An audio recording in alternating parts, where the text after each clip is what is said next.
निर्मलाय प्रशांताय दक्षिणामूर्तये।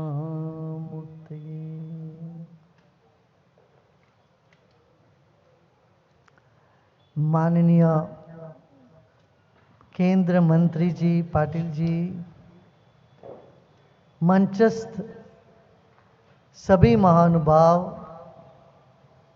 यहाँ के महापौर और सांसद, अन्य सभी कार्यकर्ता,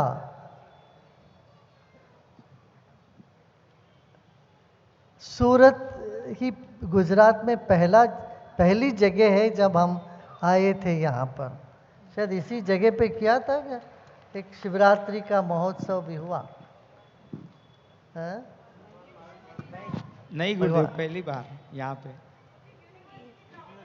सूरत में यूनिवर्सिटी ग्राउंड में हुआ था पहली बार।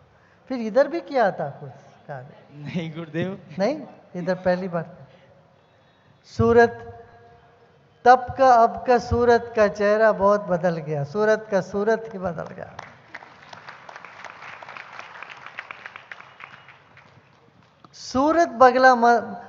सूरत बदला मगर आपका भाव नहीं बदला है। आपका भाव वैसा ही है जैसे पहले भी था।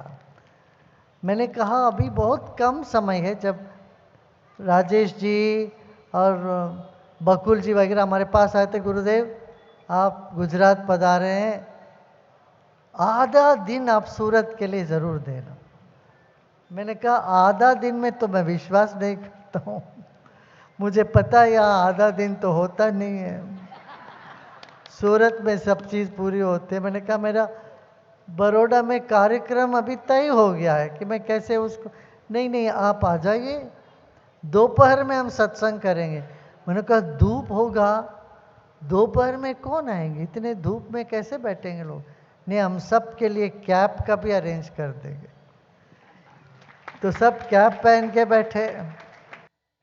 मैंने इनका इतना आग्रह था, गुरुदेव इसी बार अभी आप आइए, और कम समय में इन्होंने सब, और पूरे कार्यकर्ता यहाँ के जो भी कार्यकर्ता गण हैं सब मिल कर के किया। इससे ये दर्शाता है कोई भी चीज़ असंभव नहीं है। और गुजरात के लोग यदि मन करते हैं तो दुनिया को इधर से उधर कर देंगे।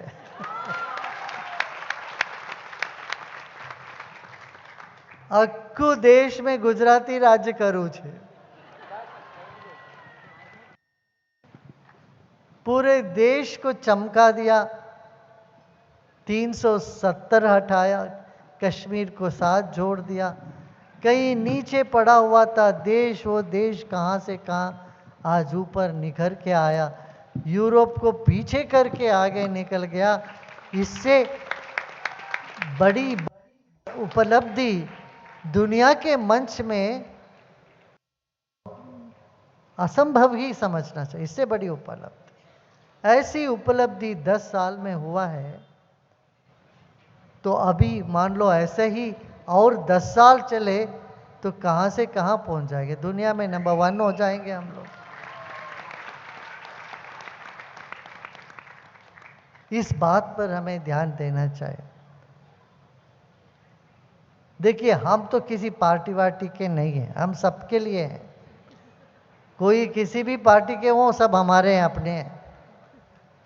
मगर मैं देश की जब प्रगति की बात करता हूं तब ये सोचता हूं जो देश को प्रगति के पथ पर ले जाते हैं उनके साथ होना सबके लिए आवश्यक है। उस वक्त हमें ये सब चीज़ें, अपनी जो स्वार्थ है, अपनापन है, ये सब छोड़ के देश के लिए क्या उत्तम है ये देखना चाहिए। अभी पाटिल जी ने मेरे को बताया कैसे उन्होंने सूरत को पानी का ये क्रांति लेके आया, जल की क्रांति। इसी तरह की क्रांति देश भर में होना चाहिए। हमारे आर्ट ऑफ लिविंग के संस्था ने भी में 75 नदियों का पुनरुज्जीवित किया गया।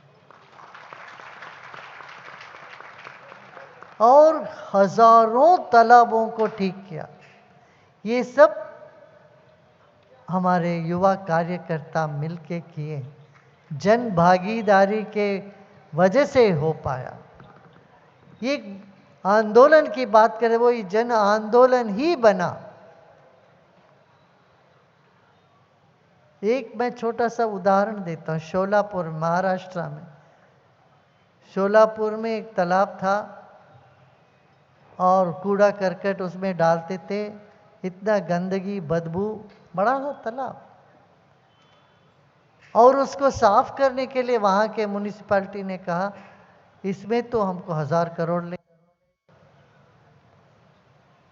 तो आर्ट ऑफ लिविंग ने आवाज़ उठाई और साथ जितने भी गैर सरकारी संस्था हैं सबको साथ में लिया। स्कूल कॉलेजों में योग ध्यान का शिविर हुआ, उन बच्चों को भी साथ में लिया। मेरे ख्याल से 10-12 करोड़ में वो पूरा जलाशय है शुद्ध कर दिया। अभी ऐसा उस पानी की सारी गंदगी हट गई। अब वहाँ लोग डुबकी लगा सकते, तैर सकते हैं, स्नान कर सकते हैं। ऐसे उस तालाब को कराया। ऐसे ही लातूर आपने सुना होगा, लातूर जिला है महाराष्ट्र में। वहाँ हर साल टंकर में पानी आता था।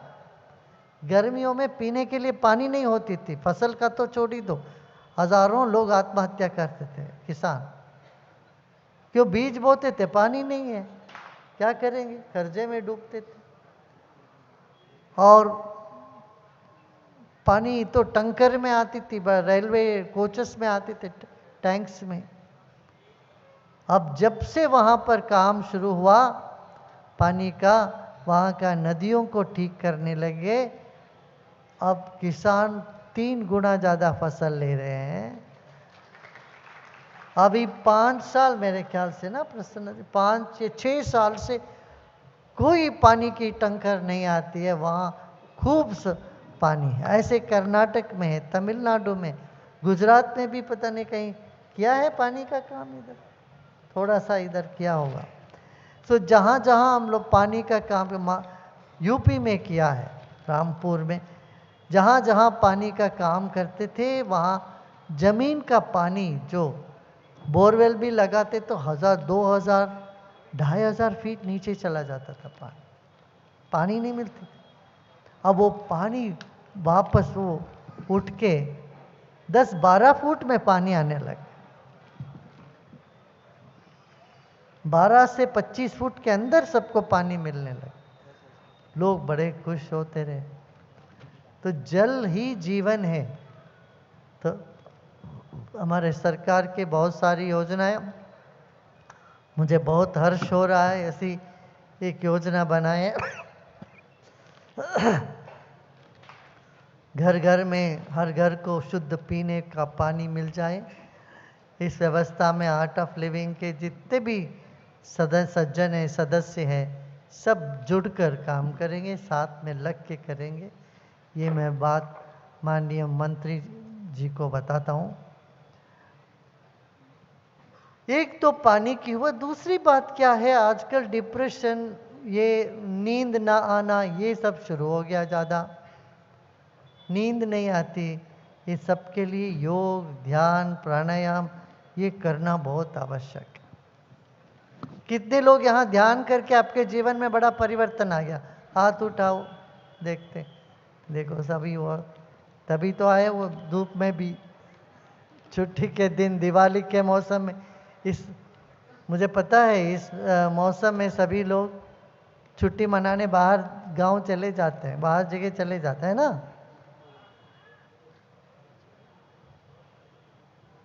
ध्यान जब होता है तो हमें दुख से, परेशानी से, भय से, क्रोध से छुट्टी मिल जाती है और जीवन को आनंदित होकर के हम जी सकते हैं।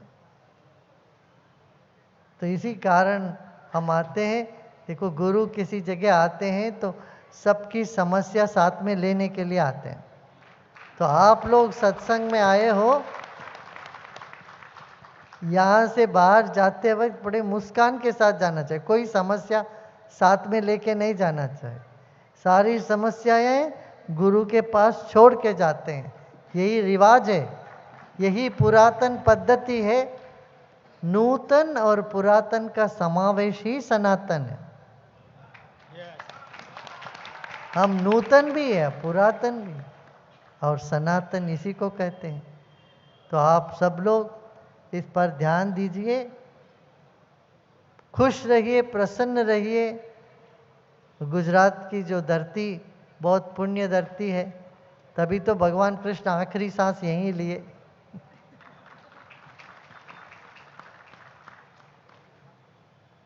और सबसे पहला ज्योतिर्लिंग भी यहीं पर है, गुजरात में। जिस धरती को शिव जी की माँ का, भगवान कृष्ण का आशीर्वाद मिला, उस धरती में आप सब लोग पैदा हुए हो, जी रहे हो, और यहाँ की संस्कृति को जीवंत रख रहे हो। ये बहुत आवश्यक है। मैं महिलाओं को, जितनों को देखता हूँ, आजकल क्या होगा, शहरों में एक फैशन हो गया, बिंदी नहीं लगाते हैं। ये मुंबई का कल्चर है। मुंबई में होता था, दिल्ली में होता था, आप देख रहे हैं गुजरात में भी आने लगे। मैं सबको बोलता, बिंदी कहाँ तुम्हारा, आप ध्यान दीजिए। हर और बोलते बिंदी गिर गया, भूल गया हूँ। ये सब बहाना है, मैं इन सब बहानाओं को नहीं लेने वाला। कैसे गिर जाए, झुमका नहीं गिरी, बिंदी गिर गई। बिंदी लगाना चाहिए, अपना रीत रिवाज को बनाए रखना चाहिए। मैं हमेशा कहता हूँ कि अरे त्योहार के दिन भी, शादी, दिवाली, होली के दिन भी बिंदी नहीं लगाते हैं तो आपके बच्चे कैसे करेंगे फिर आगे चल के, भूल ही जाएंगे सब संस्कृति। ये नहीं, यहाँ का गरबा जैसे है, हांडवू, खांडवी, ढोकला जैसे है, वैसे संस्कृति, भाषा, इन सब को बचा के चलना है। क्या बराबर छे? हाँ, पाचड़ जो बैठे हैं वो हाथ उठाइए। हाँ, ये बहुत आवश्यक है।